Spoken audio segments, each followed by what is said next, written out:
Selatan. Sektor Ciledug sedang berusaha memadamkan.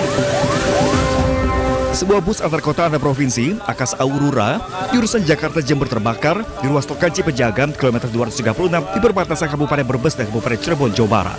Sektor Ciledug sedang berusaha memadamkan. Api padam setelah petugas pemadam kebakaran datang ke lokasi dengan mengerahkan 4 unit damkar. Sebelumnya, kerusakan di saluran BBM bus berpenumpang 7 orang ini telah diperbaiki dan bus melaju normal. Namun naas, api muncul di sisi kanan bus. Saat melaju di lokasi kejadian, diduga akibat korsleting listrik. Tidak ada korban jiwa dalam peristiwa ini, para penumpang selamat dan melanjutkan perjalanan dengan bus cadangan. Sementara polisi masih menyelidiki penyebab pasti kebakaran bus. Sebuah gas LPG 3 kg meledak di Bandung, Jawa Barat. Kondisi rumah hancur akibat ledakan hingga dinding rumah yang berada di sampingnya berlubang. Kejadian bermula saat penghuni rumah yang hendak mengganti gas LPG 3 kg mulai curiga jika gasnya bocor.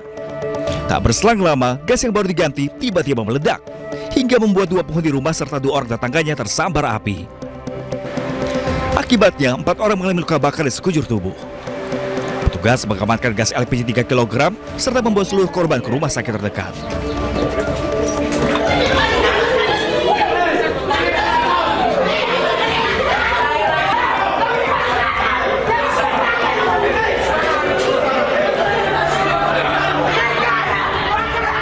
Sidang pra-peradilan penetapan 11 orang masyarakat adat Mabasa Ngaji sebagai tersangka di Pengadilan Negeri Soasio, Kota Tidore, Maluku Utara berujung ricuh. Bahkan masa aksi dari aliansi masyarakat adat yang berunjuk rasa di luar pengadilan nyaris bentrok dengan polisi. Kericuhan terjadi usai hakim membacakan putusan yang menyatakan 11 masyarakat adat Mabasa Ngaji sebagai tersangka. Keluarga korban yang mengikuti sidang tidak terima dengan putusan hakim, hingga berujung ricuh bahkan diantaranya jatuh pingsan. Sidang pra-peradilan bentuk upaya dari keluarga masyarakat adat atas beberapa tuduhan kriminal terhadap aktivitas perusahaan tambang nikel PT Position Kabupaten Halmahera Timur.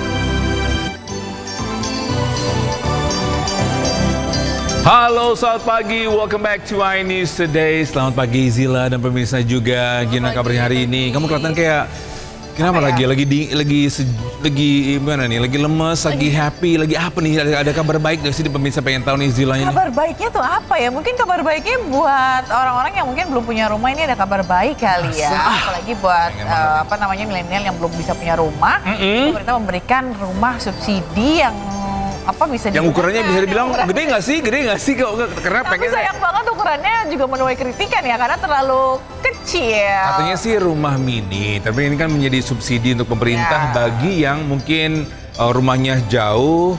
Nah, lokasinya mungkin bisa dibilang di tengah kota untuk lebih strategis kali ya. Tapi penasaran, rumah subsidi ini kabarnya ini mini, semini apa ya? Apakah sebesar kos-kosan kah? Tapi kan kos-kosan pun juga ada yang size-nya beda-beda ya. Ada size beda-beda gitu. Mungkin ini disesuaikan memang sama kebutuhannya kali ya. Tapi nanti kita akan bahas juga lebih jauh bagaimana seperti apa sih bentuknya gitu. Nggak cukup nggak sih buat barang-barang kita gitu. Tapi kita sapa pemirsa dulu nih di iNews Today. Nah, pemirsa apa kabar Anda hari ini? Senang sekali kami kembali hadir selama 1,5 jam ke depan untuk memberikan berbagai informasi penting, menarik dan inspiratif untuk Anda. Ya, dalam edisi hari ini kami informasikan bahwa salah satunya yang tadi kita sempat bahas juga terkait dengan rumah subsidi ukuran mini seharga 100 juta rupiah yang menghebohkan warga. Bersama saya Togi Sinaga. Nah, saya Fazilah Khairunisa. Inilah iNews Today selengkapnya.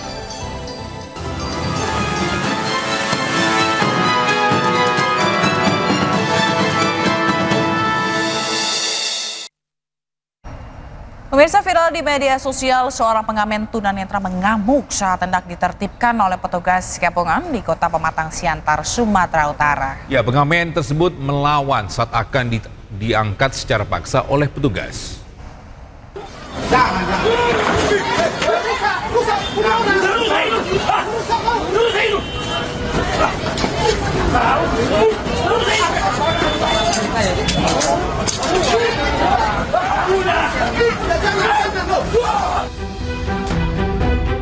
Video penertiban pengemis tunanetra oleh petugas gabungan dari Dinas Sosial, Satpol PP, dan Polres Pematang Siantar ini viral di media sosial.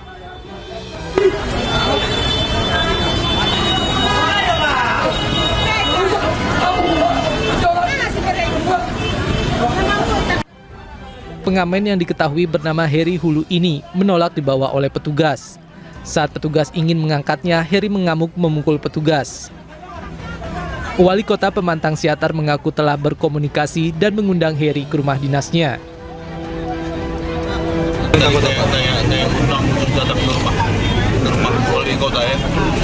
Ya happy kok dia, dan dia katanya ahli izin. Dia mau beralih profesi, nggak lagi meminta-minta mau jadi pelapor. Artinya pemerintah kota memfasilitasi, Pak? Kira-kira begitu, ya, mendukung sepenuhnya malah ya.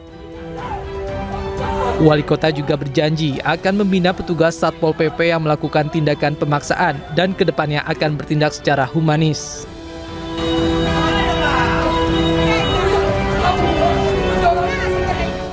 Ya, mungkin niatnya baik ya untuk mungkin membersihkan daripada pengamen yang mungkin yang berkeliaran di jalanan. Tapi kayaknya alangkah baiknya kaosnya petugas tersebut itu mungkin mendekati atau enggak bisa berkomunikasi lebih baik lagi dengan cara yang berbeda ya. Karena kan walaupun bagaimanapun pengamen ini kan tunanetra begitu ya, dia membutuhkan penanganan khusus begitu. Jangan dengan tidak lagi dengan cara yang mungkin hampir seperti kekerasan begitu dengan memaksa seperti itu gitu. Kita juga berharap walaupun dua-duanya mungkin ini ada miskom atau seperti apa, tapi kita berharap penanganannya akan lebih baik lagi. Setuju. Baik, bisa keributan juga terjadi di sebuah pusat perbelanjaan di Kelapa Gading, Jakarta Utara. Ini seorang pria jadi korban penganiayaan sejumlah pria lain yang merupakan teman mantan istrinya.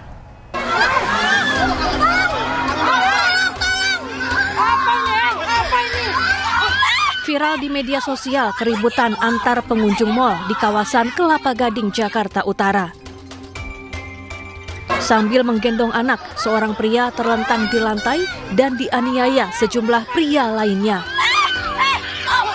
Korban yang merupakan aparatur sipil negara melapor ke polisi sehingga pihak Polres Jakarta Utara turun tangan menyelidiki kasus penganiayaan ini. Kanit Resmo Polres Jakarta Utara Ibtu Seno Aji Pradana menyebut pengeroyokan terhadap korban dilakukan teman-teman mantan istrinya. Pengeroyokan berawal mantan istri korban memaksa ingin membawa pulang anaknya saat keduanya bertemu di mal, namun tidak diberikan oleh korban. Kan kembali pulang, dari pihak mantan istrinya tersebut sempat menyampaikan ingin membawa pulang anaknya dan tidak diberikan izin oleh pelapor dengan alasan bahwa pertemuan ini tidak ada membahas terkait untuk mengambil anak tersebut. Oleh karena itu dari pihak AHP menolak permohonan dari mantan istrinya untuk membawa anak tersebut, dan disitulah terjadi cekcok yang berujung pada tarik-menarik anak hingga adanya sebuah perbuatan yang seperti digambarkan dalam video yang sudah viral tersebut. Polisi masih melakukan penyelidikan terkait kasus pengeroyokan dengan melakukan pemeriksaan terhadap sejumlah saksi. Dari Jakarta, Sofyan Firdaus, iNews melaporkan. Pemirsa, aparat reserse kriminal Polsek Metro Tanah Abang meringkus 1 dari 2 penjamret yang nekat merampas ponsel seorang pengunjung Gelora Bung Karno, Senayan, Jakarta saat tengah jogging. Ya, pengejaran terhadap rekan pelaku dilakukan hingga ke rumah susun di kawasan Cakung, Jakarta Timur.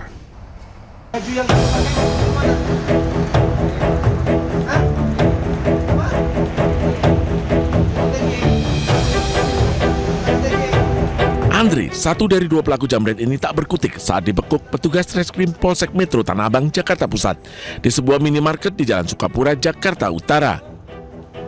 Selanjutnya petugas mengejar TJ, rekan pelaku, di tempat tinggalnya di sebuah rumah susun di kawasan Cakung, Jakarta Timur. Petugas mendapati sepeda motor metik milik pelaku yang telah ditutupi stiker berwarna hijau untuk menghilangkan jejak. Sayangnya TJ kabur saat mengetahui kedatangan polisi. Andre mengaku telah belasan kali menjamret bersama TJ, mulai dari kawasan Bekasi, Jakarta Timur hingga Jakarta Pusat. Lu main di Bekasi, Pak. Dibagi terus? Pak. Biasanya korban lo cewek cowok? Cewek Pak. Apa sasarannya? Handphone Pak. Yang lagi di pinggir jalan? Iya Pak. Jogging pagi sekitar jam 6 ya, sekitar jam 6 pagi saya lagi jogging, tiba-tiba pasangan saya ini larinya agak jauh nih dari posisi saya. Beliau kontak saya, pas kontak saya angkat telepon saya, baru ngomong halo, tiba-tiba ditarik HP saya di belakang laptop. Pelakunya 2 orang. Kebetulan salah satu pelaku juga sudah tertangkap, tinggal kita kejar satu lagi pelakunya yang masih belum tertangkap ya sampai dengan hari ini. Kini polisi masih mengejar TJ serta penada ponsel curian yang telah dikantongi identitasnya. Sementara akibat perbuatannya, Andre terancam hukuman 7 tahun penjara. Dari Jakarta, Rani Sanjaya, iNews melaporkan. Nah, ini himbauan untuk kita, untuk kaosnya lari di pagi hari, mau itu di GBK, mau dimanapun, karena kaosnya pagi kan lebih sehat ya. Nah, kalau memang lari pagi sendirian, langkah baiknya mungkin harus berhati-hati dengan ini ya, mungkin handphonenya atau barang miliknya. Benar, jadi harus dijaga banget gitu ya, pakai atau sesuatu apa namanya, tas atau apa gitu ya, pinggang yang untuk menjaga. Karena memang kalau kita lihat aksi kriminal ini nggak hanya terjadi di tempat sepi, tapi ini lagi jogging di GBK pun juga bisa jadi korban. Jadi kita imbau untuk berhati-hati ya, bagi Anda pemirsa gitu yang sedang berada di jalan, tetap jaga barang bawaan Anda. Selain barang bawaan juga harus jaga sama pasangannya juga ya. Oh iya benar juga, jangan sampai kabur dong pasangannya, takut banget nih. Baik, ini informasi selanjutnya di mana diduga salah injak pedal sebuah mobil yang dikemudikan seorang lansia menerobos masuk toko perlengkapan rohani di Kota Malang, Jawa Timur. Tidak ada korban jiwa dan kedua belah pihak sepakat untuk berdamai.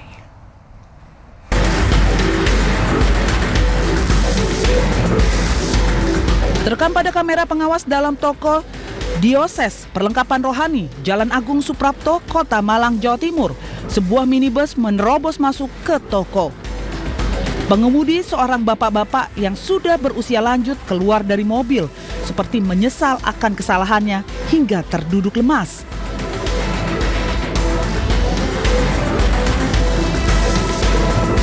Pengelola toko meyakini tidak ada faktor kesengajaan, tapi murni kondisi pengemudi yang sudah lanjut usia dan salah menginjak gas saat akan memutar balik.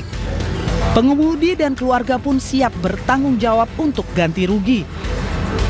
Kita butuh waktu untuk mendata total kerugian yang kami alami dari kejadian kemarin. Namun dari pihak keluarga bertanggung jawab untuk menanggung kerugian yang terjadi. Jadi sekali lagi memang bukan ada unsur kesengajaan, tetapi memang murni karena ya faktor kondisi fisik dari yang bersangkutan. Ketika putar balik itu mau minjak rem peluru gas. Jadi minjak rem peluru gas, akhirnya memang kondisi usia yang lanjut ya. Akhirnya sampai masuk ke toko toko di depannya. Cuman ini masing-masing dia masih bermediasi, bermusyawarah untuk ganti rugi. Kasus kecelakaan ini pun sudah dimediasi oleh Unit Penegakan Hukum Polresta Malang Kota. Para pihak sudah bersepakat untuk berdamai dan menyesali kasus kecelakaan ini terjadi dengan cara kekeluargaan.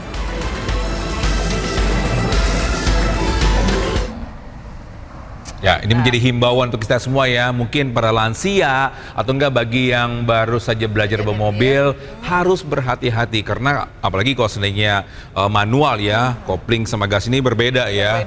Jangan salah injak tiba-tiba langsung nyeruduk ke toko tadi ya. Iya. Untung tokonya ini ya nggak rusak parah dan patung-patungnya pun juga tadi patung Bunda Maria, patung Yesus itu masih bertegap. Masih tetap aman, masih aman ya. Jadi hati-hati buat Anda pengendara yang baru belajar ataupun ini jangan sampai salah lagi karena akan merugikan orang lain. Benar. Baik, kita ke informasi selanjutnya di mana gara-gara utang piutang seorang ibu rumah tangga dianiaya 2 teman wanitanya hingga tewas di Cilegon, Banten. Ini kasus terungkap saat para pelaku membawa korban ke rumah sakit dengan taksi online.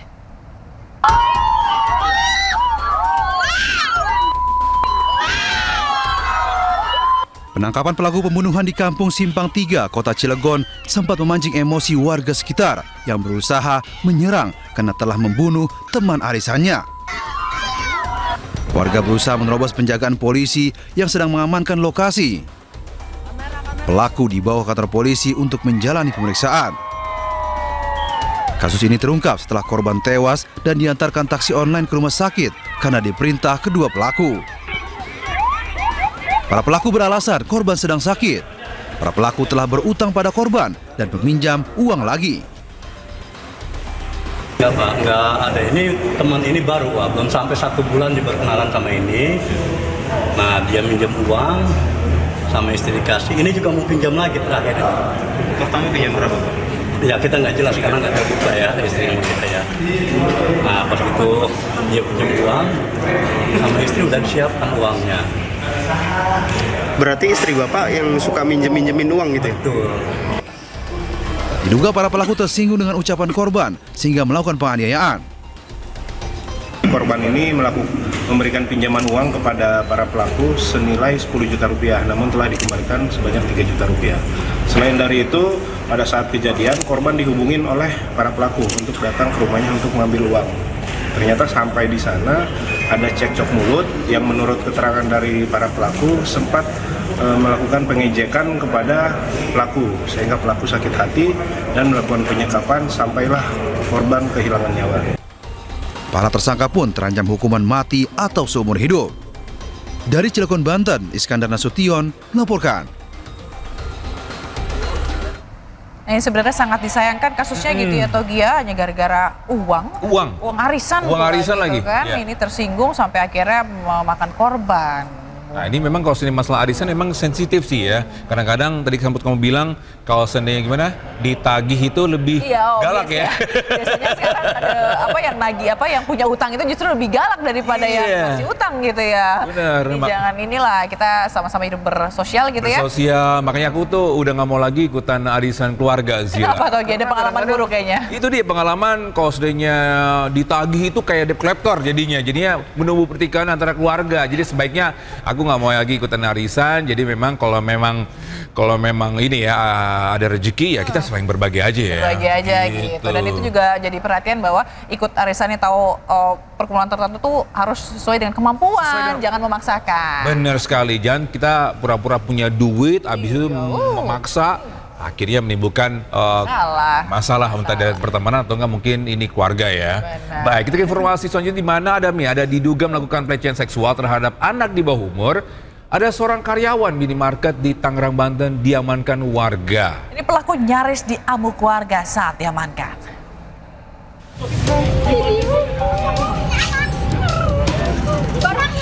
Seorang karyawan minimarket di Tangerang, Banten diamankan warga. Diduga pelaku telah melakukan pelecehan seksual terhadap seorang anak laki-laki di dalam kamar mandi minimarket. Pelaku nyaris diamuk warga saat diamankan warga setempat.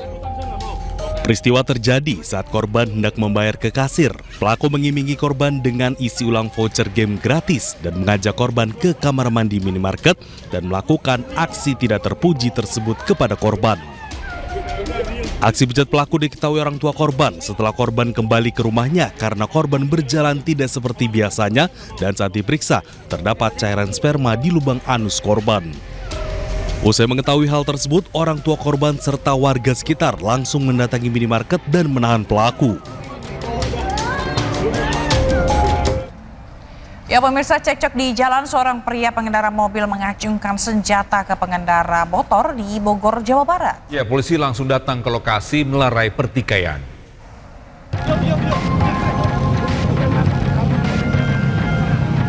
Seorang pria pengendara mobil mengacungkan senjata api jenis airsoft gun ke pengendara sepeda motor di Jalan Soleh Iskandar, Bogor, Jawa Barat.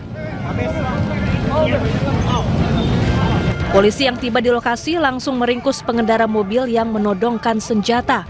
Sebelum mengacungkan senjata, pria asal Jakarta ini cekcok dan adu mulut dengan pengendara motor. Pelaku mengaku tak terima korban menghalangi jalan. Posisi dari driver ini mengacungkan seperti senjata api atau handgun.